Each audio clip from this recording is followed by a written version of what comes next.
So the topic today is 6 ways you can fail in your job search. My name is Martin Buckland. I manage and advance the careers of senior executives across the world. If you like this video, please subscribe and press the bell button where you will be notified of all the future videos coming up. So by the end of this video, hopefully you will know 6 tips and tricks on not what to do in a job search. So never ever let your resume go out of date. As a resume writer and career coach, I would recommend that every 6 to 8 months you update your resume. This is a very, very important tool. It's all part of your career strategy. It's all part of your branding. You need to have an up-to-date resume and LinkedIn profile. Why? Is because today, tomorrow, or next week, a career decision maker, an HR professional, or an executive recruiter could tap on your shoulder and say, Martin, I have a great opportunity for you, a great job for you. Are you ready? Would you like to take advantage of that opportunity? If so, where is your resume?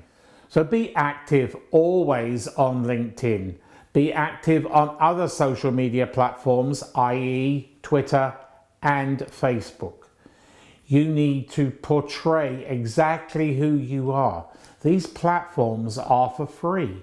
It gives you a chance, a venue to market yourself, sell yourself, portray your expertise, your authority.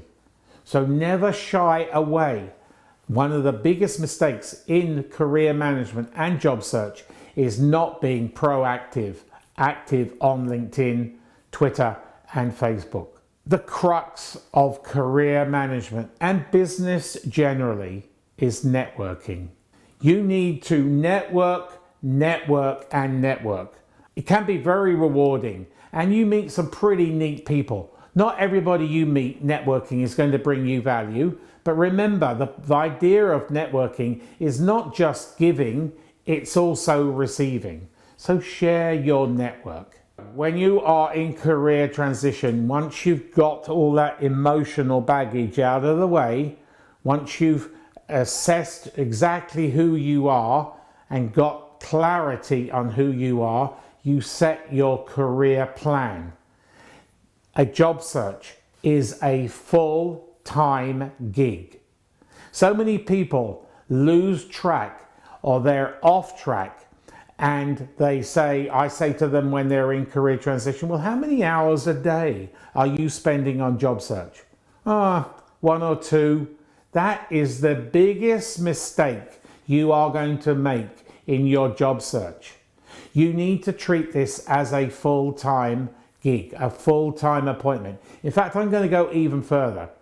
The more effort you put into this, the more hours you put into this, the more rewards are going to come your way. I would say the perfect job search, as a job search expert myself, a job search coach, I will say, if you are in career transition right now and watching this video, I would suggest you go into a 12-hour a day, because the more effort you put in, the faster those rewards, i.e. interviews and job offers, will come. The job search wheel varies country to country, but many people are under the impression that the bulk of the jobs are advertised on job boards, corporate websites, or national, regional, or local newspapers. That is a bad error. You have got it all wrong. Only a small percentile of jobs are advertised. You need to embrace the hidden job market. You need to be like a detective, like I was a detective many, many years ago. You need to use that ingenuity, that patience, that diligence to go and hunt those opportunities. They are there. Let me give you some examples. Here in Canada, where I'm currently residing, only 8% of jobs are advertised. 80% are hidden jobs.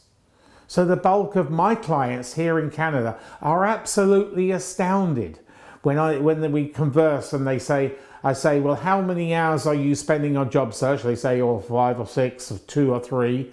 And then I say, well, what are you using those hours on? Oh, well, I'm searching just purely on job boards. That is 2 huge errors.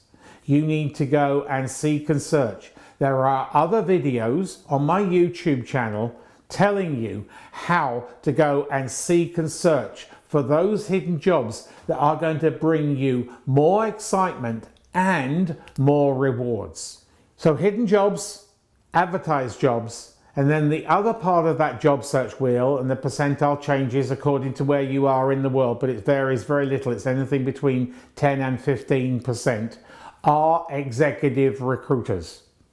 If you are on the way up, a senior manager and above, you need to build, and this is the crucial thing, you need to retain those relationships with executive recruiters.